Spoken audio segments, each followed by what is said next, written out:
জগন্নাথ দেবের মূর্তির গোপন রহস্য জানেন কি?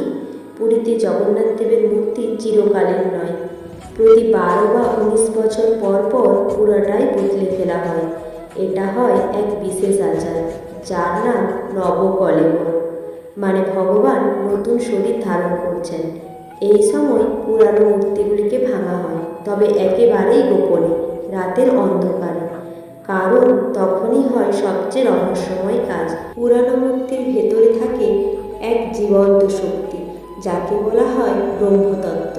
নিঃশব্দে চোখ বেঁধে বিশেষ পুরোহিতরাই এই তত্ত্বটি নতুন মূর্তিতে স্থানান্তর করে। বিশ্বাস আছে, যদি সেই ব্রহ্মতত্ত্ব কেউ নিজের চোখে দেখে ফেলে, সে নাকি চিরদিনের জন্য অন্ধ হয়ে যায়। এই পুরো কাজ চলে 35 দিন ধরে, আর হয় আচার, নিয়ম আর গোপনীয়তা মেনে। জয় জগন্নাথ।